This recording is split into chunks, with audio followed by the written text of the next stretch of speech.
O chão tremeu sem aviso. Ethan Walker estava a meio caminho da entrevista que poderia mudar seu destino quando o mundo começou a se sacudir. Gritos ecoaram pelas ruas. Paredes rangiam e no meio daquele caos, uma voz frágil, quase apagada, cortou o ar como um grito de socorro. Ele olhou para o relógio. 15 minutos. 15 minutos que separavam uma vida de outra. Foi então que a viu, uma mulher esmagada sob uma laje de concreto, a perna torcida em um ângulo grotesco, o corpo coberto por poeira e escombros. As pessoas passavam correndo, ninguém parava. Mas Ethan não hesitou. Pegou uma barra de ferro, enfiou embaixo da laje e empurrou com toda a força que tinha. O concreto cedeu. A perna dela se soltou. Ele se ajoelhou, segurou sua mão e sussurrou as palavras que selariam o futuro de ambos. Estou aqui. Não vou embora. Ethan Walker tinha 35 anos, e cada manhã era uma batalha silenciosa contra o próprio cansaço. Mas ele se recusava a perder. Acordava às 5h30, preparava o café da manhã com precisão militar e despertava o filho de 7 anos, Noah, com um sorriso que disfarçava o peso que carregava no peito. O apartamento era pequeno, 2 quartos apertados em um prédio onde o aquecimento falhava e as paredes finas deixavam escapar as brigas dos vizinhos à noite. Mas era lar, e lar era tudo que Noah tinha. Já fora engenheiro estrutural, o homem que projetava edifícios para desafiar o tempo e a tempestade. Construções que importavam que sobreviveriam a ele. Até o acidente. Até a noite em que Maria, sua esposa, morreu em uma colisão numa rodovia escorregadia de chuva, enquanto ele trabalhava até tarde, longe demais para fazer qualquer coisa além de atender ao telefone. Aquela ligação que partiu sua vida ao meio. Depois disso, as plantas baixas perderam o sentido. As fórmulas viraram vazios. Os prédios que antes o encheram de orgulho agora pareciam monumentos do que ele havia perdido.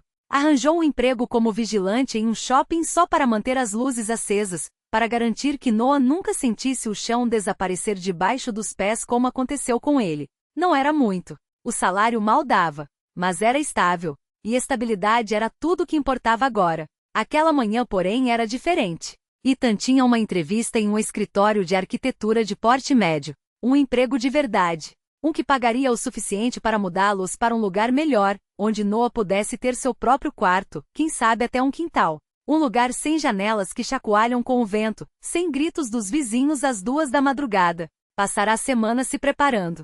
Vestia seu único terno, o que restara de sua vida antiga, passado a ferro e limpo até parecer novo. Carregava uma pasta de couro que parecia estranha em suas mãos calejadas, mãos que nos últimos 3 anos, abriram portas e checaram crachás em vez de desenhar estruturas. Noah estava à mesa, mexendo a colher no cereal e balançando as pernas. Você tá elegante, pai. Ethan sorriu. Só vou conversar com umas pessoas sobre um trabalho. Nada demais, pensou. Mas era tudo. Era a diferença entre sobreviver e viver de verdade. Entre passar mais um mês no limite e finalmente respirar aliviado. Beijou a cabeça do menino, lembrou de obedecer à senhora Shen, a vizinha, e saiu para o ar gelado da manhã. A estação de metrô fervilhava com a multidão apática dos que iam trabalhar, todos se movendo como um único organismo indiferente. Ethan ficou na plataforma, apertando a pasta contra o peito, tentando acalmar a respiração. Repassava mentalmente seus argumentos, sua experiência, os projetos que ainda resistiam ao tempo. Pensava no rosto de Noah quando dissesse que talvez, um dia, poderiam ter um cachorro. Era por isso que estava ali. Não por si mesmo. Por Noah. Sempre por Noah. Do outro lado da cidade, Clara Manuel assentava-se em uma cafeteria dentro de uma livraria, autografando exemplares de seu último romance. Aos 32 anos, loira, elegante e profundamente exausta, ela assistia ao sucesso do livro, melhor do que o esperado. Seu editor estava eufórico. Leitores faziam fila para dizer como suas palavras os haviam comovido, como choraram no final, como se sentiram vistos de uma maneira nunca antes experimentada. Mas Clary não se lembrava da última vez que algo a havia tocado de verdade. Sorria. Agradecia. Escrevia dedicatórias que soavam pessoais e sinceras. Por dentro, porém, só havia vazio. Seu casamento terminara 2 anos antes, não com brigas, mas com um silêncio asfixiante. O marido queria filhos. Ela também. Mas depois do aborto espontâneo, algo entre eles se quebrara para sempre. Ele a culpava, mesmo sem dizer. Ela se culpava, mesmo sabendo que era irracional. Tentaram terapia, se esforçaram, até perceberem que lutavam por algo que já estava morto. Veio então a certeza de que não sabia mais sentir nada. Escrevia porque era o único talento que lhe restava. mas as palavras soavam como ecos em um cômodo vazio. Falava de amor, perda e redenção, mas eram apenas letras no papel, nada atingia. Nada fazia vibrar. Assinou o último livro, agradeceu aos funcionários e saiu para a tarde ensolarada. As ruas borbulhavam com gente apressada, cada um mergulhado em sua própria vida. Caminhava devagar, sem pressa de voltar para seu apartamento impecável e mudo, o apartamento que o ex-marido nunca pisou, que deveria ser um recomeço, mas se transformará em um túmulo de solidão. Parou na faixa de pedestres, esperando o sinal mudar, pensando no que jantaria. Provavelmente nada. Talvez só vinho e silêncio. E mais uma noite em frente ao notebook, buscando palavras que tivessem algum significado. Então o mundo se inclinou. O terremoto marcou 6,2 na escala Richter. Não foi catastrófico, mas foi suficiente. Suficiente para rachar calçadas, estourar vidraças, derrubar andaimes e tudo que não estava firmemente preso à terra. Durou 23 segundos. 23 segundos em que o mundo perdeu a lógica, em que o chão, a única coisa em que todos confiam para ser sólida, virou líquido traidor. Ethan estava na plataforma do metrô quando tudo começou. O solo se contorceu debaixo dos pés. As luzes piscaram e se apagaram. A multidão gritou, correndo descontrolada em direção às saídas. Alguém caiu. Outro pisou por cima. Ethan segurou uma senhora que tropeçou, estabilizou uma mãe com a criança nos braços e os empurrou em direção às escadas. Seu instinto de engenheiro tomou conta: avaliar, estabilizar, mover, identificar riscos, levar as pessoas para um lugar seguro. Sem pensar. Só agindo. Ao chegar à superfície, deparou-se com o caos. Cacos de vidro brilhavam no asfalto como cristais. Alarmes de carro uivavam em uma sinfonia dissonante. Um hidrante arrebentado jorrava água em um arco que, em outra situação, seria quase poético. As pessoas corriam em todas as direções, algumas com roupas rasgadas, outras chorando, todas apavoradas. Um homem parado no meio da rua, paralisado. Uma mulher sentada na calçada, apertando o celular, tentando ligar para alguém que não atendia. Foi então que ouviu uma voz fraca, desesperada, vinda de algum lugar entre os escombros. Não um artigo, não uma postagem nas redes sociais. Não algo que pudesse ser ignorado ou esquecido entre a enxurrada de notícias sobre o desastre. Ela digitava com os dedos trêmulos, as letras borrando-se diante dos olhos cansados, mas não parava. Não desta vez. Para quem possa interessar, ou para quem deva interessar, as palavras surgiam como se tivessem sido presas dentro dela por anos, esperando apenas o momento certo para explodir. Descreveu o colapso do todo, o peso do concreto sobre sua perna, o gosto de pó e medo na boca. Descreveu o som de seus próprios gritos se perdendo no caos, o desespero de saber que ninguém viria, até que ele veio. Ele não tinha obrigação. Não me conhecia. Não ganhou nada com isso. Mas parou. Enquanto o mundo corria, ele se ajoelhou na sujeira e disse que me tinha. E eu acreditei. Clary pausou, os dedos pairando sobre o teclado. O vinho na mesa estava intocado. Ela não queria anestesiar essa memória. Queria senti-la dolorosa e viva, porque era a única coisa que a impedia de afundar na indiferença que via nos olhos dos outros. A cidade já estava se reconstruindo, as ruas sendo varridas, os vidros substituídos. Em poucos dias ninguém mais falaria do terremoto, exceto nas estatísticas, nos relatórios de seguros, nas conversas de bar entre aqueles que estavam lá. Mas ela não deixaria que ele se tornasse apenas mais um número. Não sei seu nome. Não sei onde encontrá-lo. Mas sei que você existe. E se estiver lendo isto, saiba que você mudou algo hoje. Não apenas minha perna, não apenas meu dia. Algo maior, algo que eu não consigo nomear, mas que lateja dentro de mim como uma segunda batida de coração. Ela clicou em publicar antes que o medo a impedisse.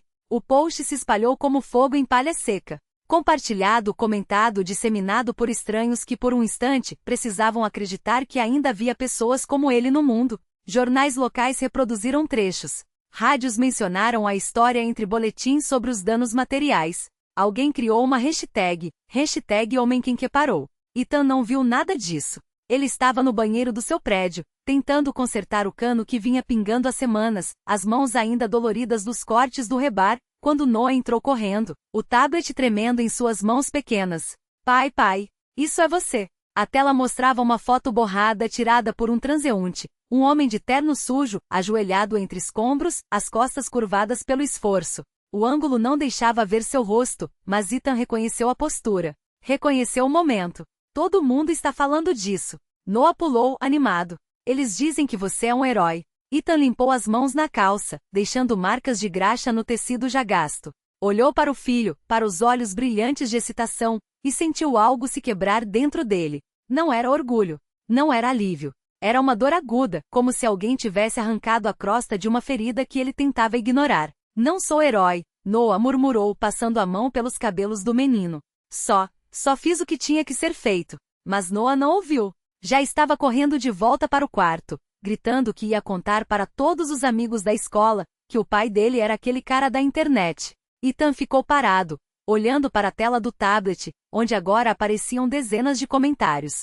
Se você estiver lendo isso, por favor, entre em contato. Precisamos agradecer. O mundo precisa de mais pessoas como você. Como podemos ajudar? Ele fechou os olhos.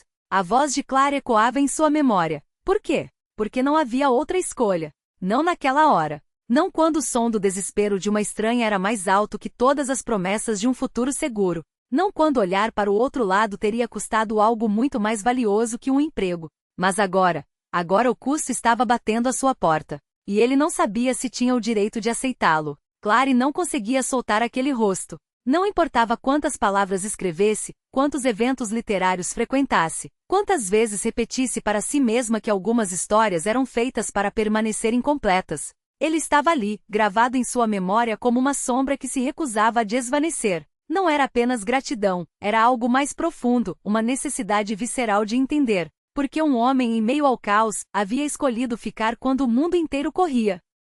Ela precisava encontrá-lo, não para devolver um favor, como se isso fosse possível, mas para olhá-lo nos olhos e perguntar: por quê? O que o fizera parar quando todos os outros seguiam em frente? O que aquilo lhe custará? E mais do que tudo, se ele soubesse que sua escolha havia se tornado um livro, uma história que agora emocionava estranhos em livrarias, o que ele pensaria? Começou pelo hospital. Ligou, explicou, esbarrou em protocolos e leis de privacidade. Desculpe, senhora, não podemos divulgar essas informações. Ela entendia, mas não aceitava. Não poderia. Depois, partiu para os registros de emergência. Arquivos da Defesa Civil, relatórios de bombeiros, listas de voluntários que haviam ajudado antes da chegada dos profissionais.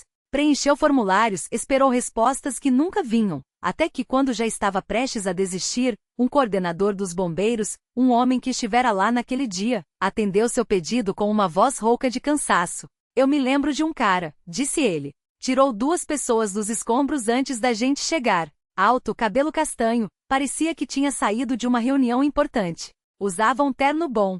Caro. Pausa. Ele sumiu antes de a gente anotar os dados, mas um dos paramédicos jurou que viu ele pegar um ônibus para leste. Não era muito, mas era um fio. E Clary, que havia construído uma carreira transformando fios em teias, não ia soltar aquele. Nas 2 semanas seguintes, ela revirou registros públicos, vasculhou redes sociais, mostrou a descrição do homem para funcionários do metrô perto de onde o tremor havia começado. A maioria balançava a cabeça indiferente. Até que um segurança, um homem de olhos cansados e uniforme puído, franziu a testa. Ah, esse eu me lembro, murmurou. Ficou ajudando a tirar gente da estação quando todo mundo estava correndo. Não sei o nome, mas o rosto, esse eu não esqueço. E então, depois de semanas de busca que beiravam a obsessão, ela encontrou um nome nos registros de auxílio emergencial, anotado à pressa por algum voluntário antes que o homem desaparecesse na multidão. Ethan Walker, 35 anos. Morava em um prédio simples no lado leste da cidade.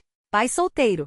Esse engenheiro. Atualmente segurança. Ela ficou parada em frente ao prédio dele numa tarde de outono, os dedos apertando com força o buquê de flores silvestres e o exemplar do livro que levava consigo. O papel da capa rangia levemente sob a pressão das suas mãos trêmulas.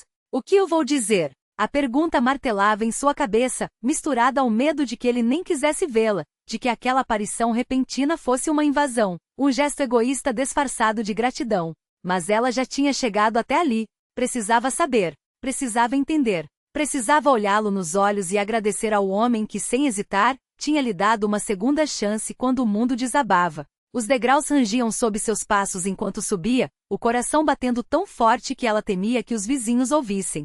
Encontrou a porta, respirou fundo e bateu. A porta se abriu, mas não era ele. Um par de olhos brilhantes a encaram, curiosos e desconfiados ao mesmo tempo. Um menino pequeno, de cabelos castanhos bagunçados e uma mancha de canetinha na bochecha, segurava um carrinho de brinquedo com uma mão. O rosto era uma versão em miniatura do homem que ela procurava, os mesmos traços, a mesma expressão intensa, como se estivesse medindo o mundo antes de decidir se podia confiar nele. Oi, Clary sorriu surpresa com a semelhança. Seu pai está em casa? Noah virou-se para dentro do apartamento, a voz aguda ecoando pelo corredor. Pai, tem uma moça aqui. E então ele apareceu. Ethan enxugava as mãos em um pano de prato, a camisa justa marcando os braços, os pés descalços no chão frio. Quando a viu, congelou. O pano caiu de seus dedos. Por um longo segundo, nenhum dos dois se moveu. Nenhum dos dois falou. O ar entre eles ficou denso, carregado com o peso de um reconhecimento instantâneo, como se o tempo tivesse se dobrado para trazê-los de volta àquela plataforma de metrô, aquele momento em que suas vidas se entrelaçaram sem aviso. É você, Clary sussurrou, a voz quebrando-se quase imperceptivelmente. Ethan a encarava, os pensamentos disparando. Como? Por quê? O que ela está fazendo aqui? Sua mente lutava para organizar as peças, mas tudo o que conseguia ver era ela, viva, inteira, parada na sua porta como um fantasma que havia escolhido voltar. Ele começou, a garganta seca. Como você me encontrou? Procurei, ela respondeu simples. Precisava encontrar você. Precisava dizer, engoliu em seco, obrigada. Noah olhava de um para outro, confuso, mas com a curiosidade infantil que não permitia que se afastasse. Você conhece ela, pai? Ethan ajoelhou-se ao lado do filho, a mão grande e calejada pousando com suavidade no ombro do menino. Vá terminar sua lição de casa, campeonato. Já vou aí. Noah hesitou, claramente relutante em perder aquele momento, mas acabou assentindo e desapareceu pelo corredor, não sem antes lançar um último olhar por sobre o ombro. Ethan fechou a porta atrás de si, e de repente o espaço do corredor pareceu encolher. Clary sentiu o cheiro de sabão e café vindo dele, misturado a algo mais cansado, mais sólido, como madeira velha que ainda sustenta peso. Você não precisava fazer isso, ele disse baixo. Precisava sim. Ela estendeu o livro. Os dedos tremiam levemente. A capa brilhava sob a luz amarela do corredor, o título em relevo como uma cicatriz que ela havia transformado em algo tangível. Você salvou minha vida. E eu nem sabia seu nome. Ethan pegou o livro, passou os dedos sobre a capa como se pudesse sentir as palavras através do papel. Seu rosto era uma máscara indescritível, dor, surpresa, algo que parecia vergonha. Você escreveu sobre mim. Escrevi sobre o que você fez.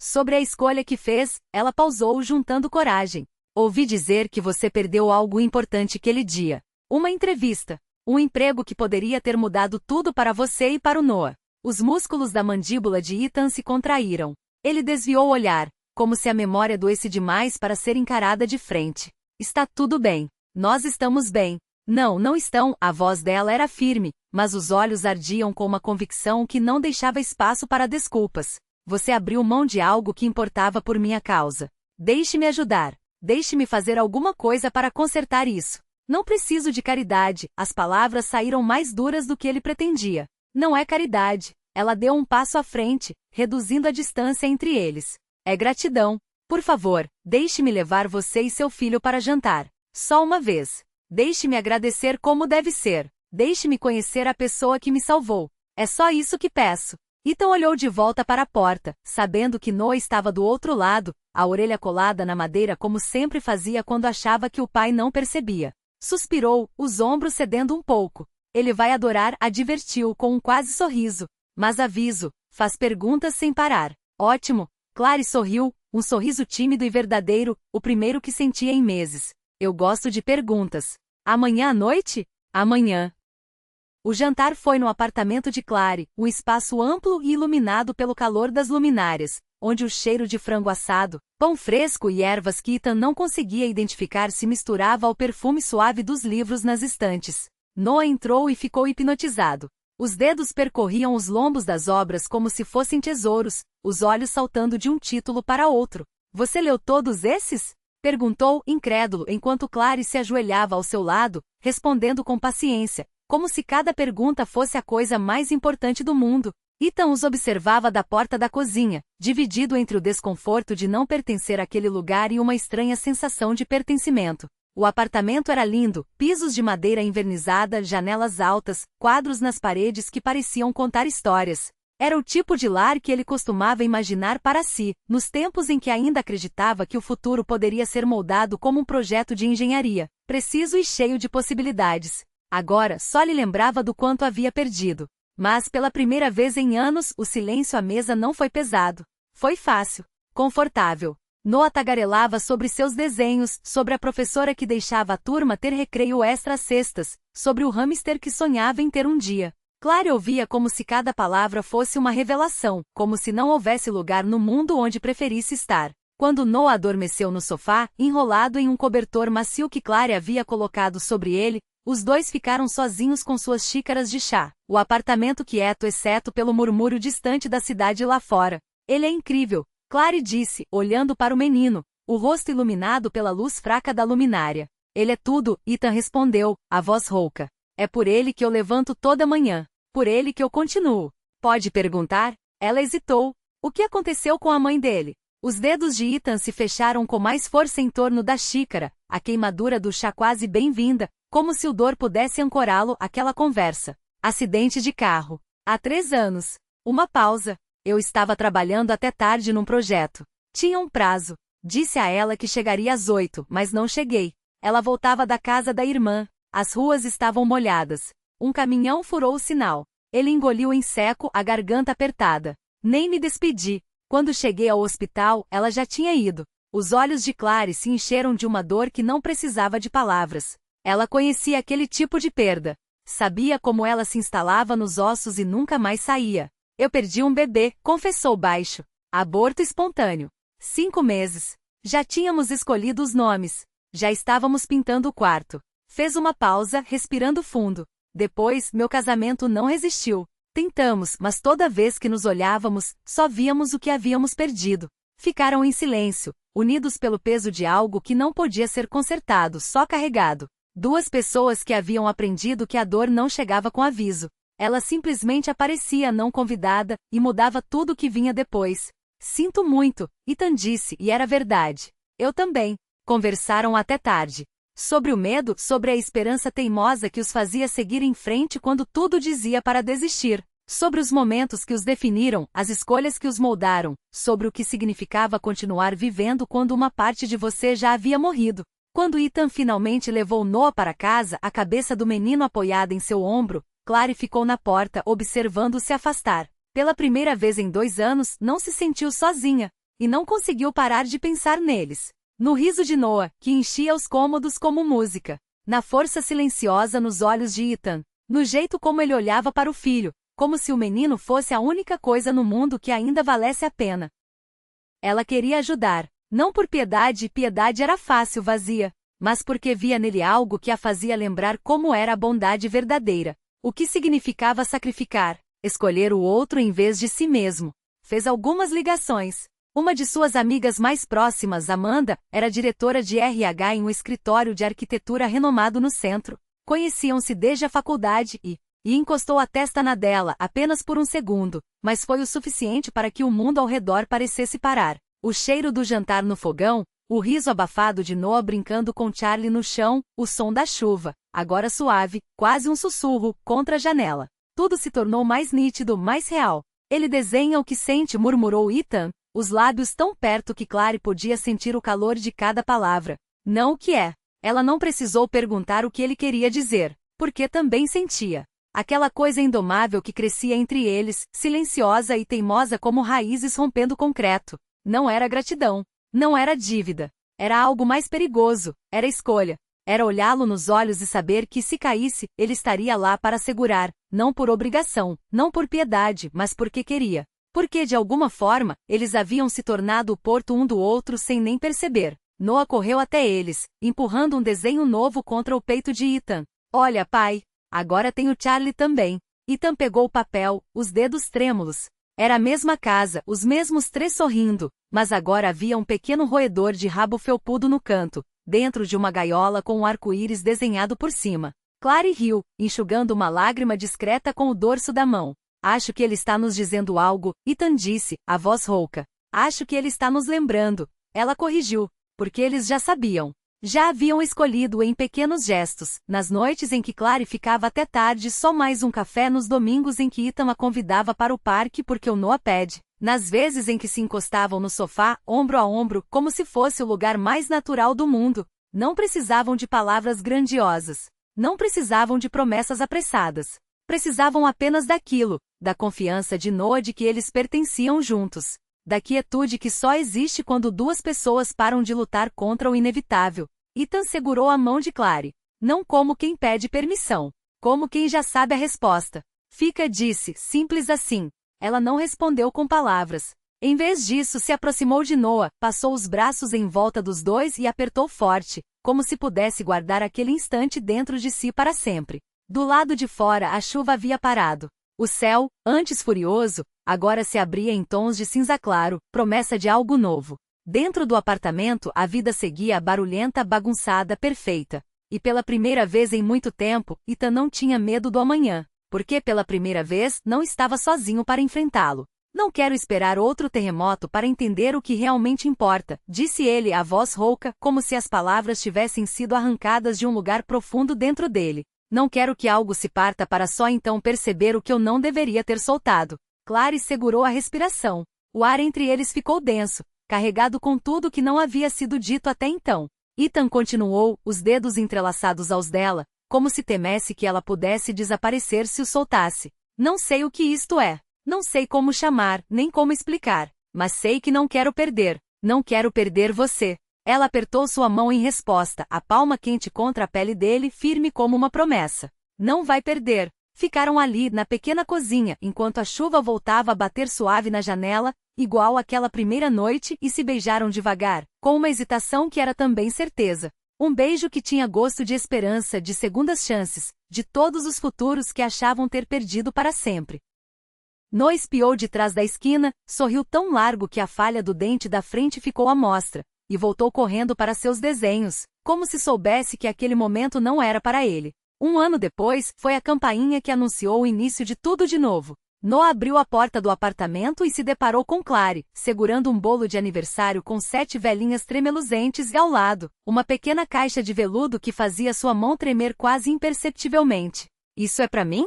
Perguntou o menino, os olhos arregalados com aquele brilho que só a infância conhece por completo. O bolo é para você, respondeu Clary, sorrindo. A caixa é pro seu pai. Ethan apareceu no corredor, viu-a e sentiu o coração tropeçar no peito, como se o tempo todo tivesse estado esperando por aquele exato segundo. Subiram ao terraço. Clary havia preparado uma festa simples, luzes piscantes entre os corrimãos, música baixa saindo de uma caixa de som, risadas se misturando ao vento. Noah corria entre as outras crianças, seu riso contagiante ecoando como a trilha sonora de tudo o que havia de bom na vida de Ethan. Quando o sol começou a se pôr, pintando o céu em tons de laranja, rosa e roxo, Ethan pegou a mão de Clary e a levou até a beira do terraço, onde a cidade se estendia abaixo deles, um mar de luzes e possibilidades infinitas. Tenho algo a dizer. Começou ele, a mão deslizando pelo bolso. Mas Clary balançou a cabeça, rindo baixo. Deixa eu ir primeiro. Ensaiando o dia todo. Tirou a pequena caixa do bolso e a abriu. Dentro, um anel simples, prata elegante, discreto, perfeito. Você me escolheu no terremoto, disse ela, a voz firme apesar das lágrimas que brilhavam em seus olhos. Quando tudo desabava, quando você tinha todos os motivos para fugir, ficou. Agora sou eu que escolho você. No silêncio, na paz, nos dias comuns que tecem uma vida. Em tudo. Ethan a encarou atordoado, como se o mundo tivesse parado só para que ele ouvisse aquelas palavras. Quer se casar comigo? Perguntou ela. Ele riu, os olhos úmidos, e tirou do próprio bolso um anel delicado, com um pequeno diamante pelo qual havia economizado por 3 meses. Ia te pedir a mesma coisa. Riram juntos então, daquele riso que nasce de uma alegria grande demais para caber dentro do peito. Da loucura e da beleza de duas pessoas terem a mesma ideia no mesmo instante sem combinar. Sim, disse Ethan. Sim, repetiu Clary. Se beijaram enquanto o sol se escondia no horizonte e ao fundo, Noah comemorava agitando faíscas no ar, sua voz se sobrepondo à música e às risadas. O terremoto os havia unido, mas foram os momentos quietos que os fizeram família, as escolhas cotidianas, os pequenos gestos de estar presente, de permanecer, de se escolherem uma e outra vez. E ali, abraçados sob a luz que se apagava, cercados pelas pessoas que amavam e pela vida que haviam construído, souberam que algumas coisas não eram acaso. Algumas coisas sempre tiveram que ser. Havia momentos em que a crise revelava quem as pessoas eram de verdade. E às vezes a coisa mais corajosa que se podia fazer era ficar quando todos os outros iam embora. Porque era assim que se encontravam as pessoas que valiam a pena. Era assim que se construía algo que durava.